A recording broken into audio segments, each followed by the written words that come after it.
Mexico yamna seksilaba jail manung asida sathok sasin tawduna layeba misak asi icham chamba misak amanatte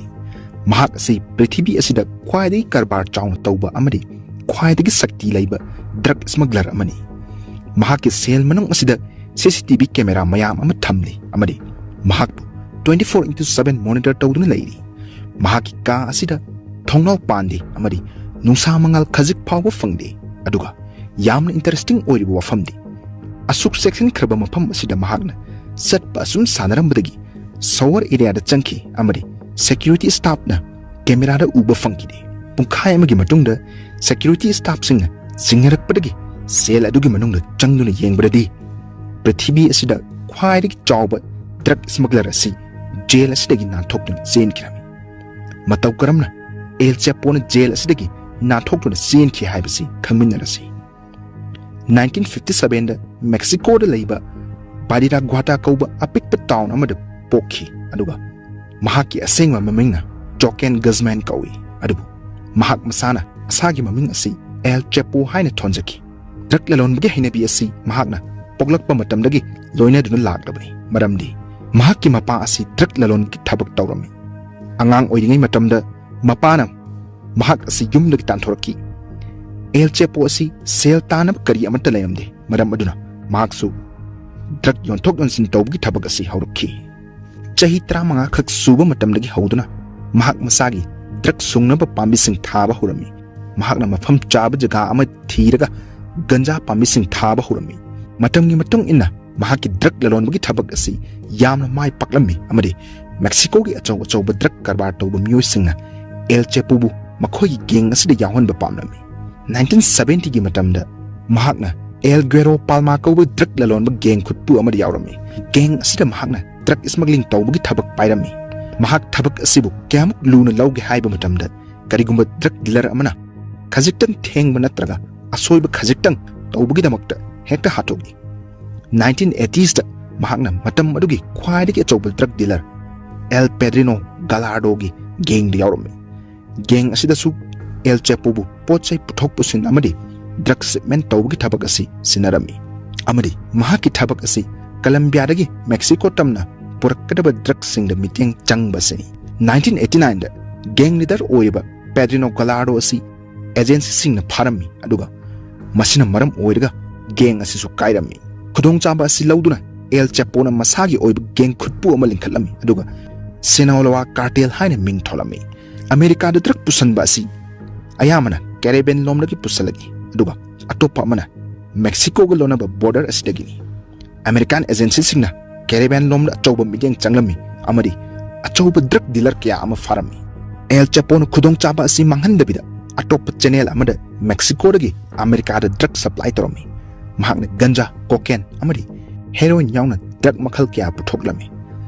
mahakna hena sendong legidaba drug sing tamak puthoklami adubu drug sing asi USA yauna puba haibasi araiba natte masigi damakta mahakna drug makhal sijinarami ahanbada mahakna manam yamna kandaba cocaine gumba drug asi fire extinguisher tinna pack tawraba chana thaknaba amadi kargi rim da haptuna purami masi huina fawba manam khanglamde adubu cocaine nattaba atopa drug singi asumana puthok pusin tawba yaramde aduna mahakna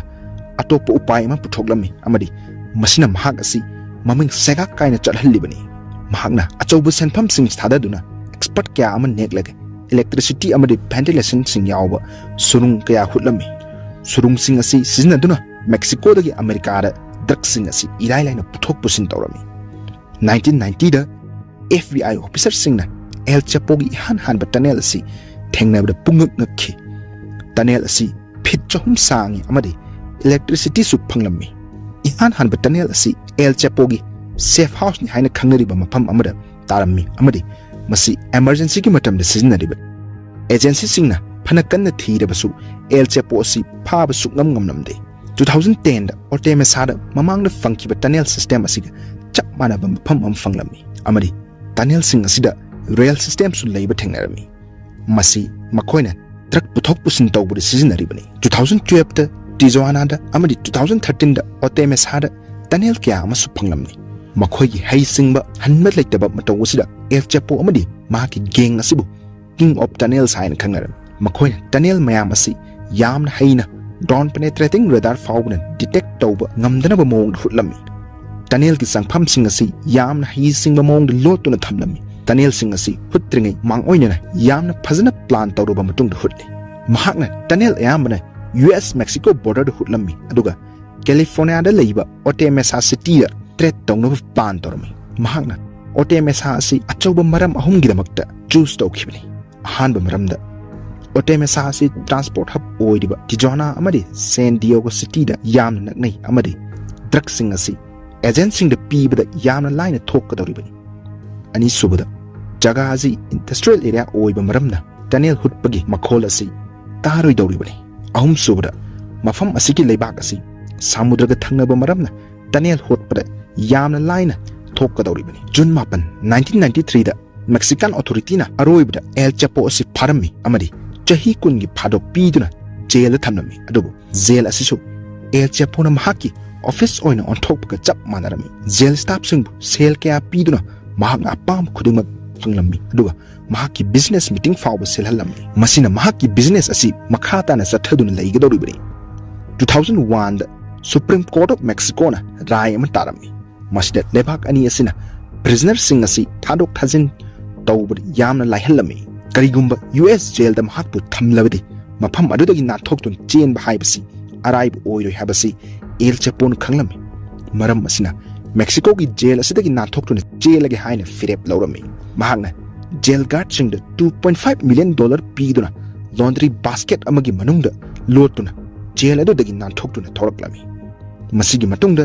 चही 10 चुपना drug trading अमरी अचौब crime क्या तौबगिदमक्ता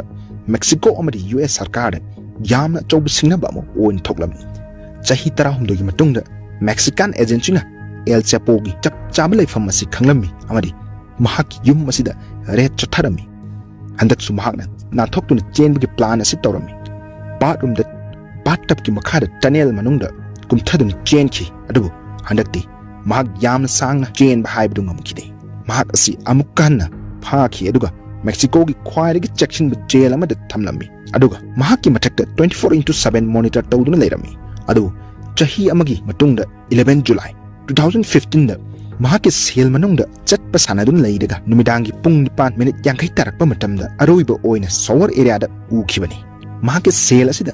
sober area असि खक्तनी camera angle असि यौद्रबसि पुंखाय अमगी मतुंगदा कैमरादा उरक्तबदगी सेल अदु चेक तौनबा लॉकअप हांगलमी गार्ड सिंग अदुना मनुंग संगना येंगबा मतमददी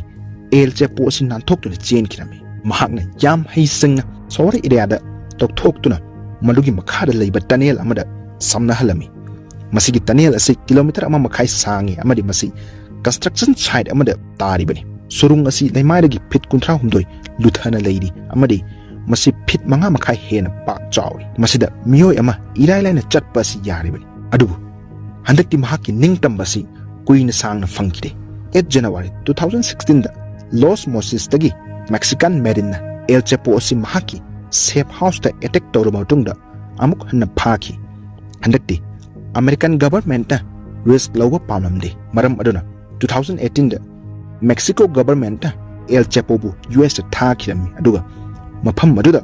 कोलोराडो दा लैबा सुपरमैक्स प्रिजन दा मपुनसि चुप्पगी ओइना फादोक पिरम्मी अदुबु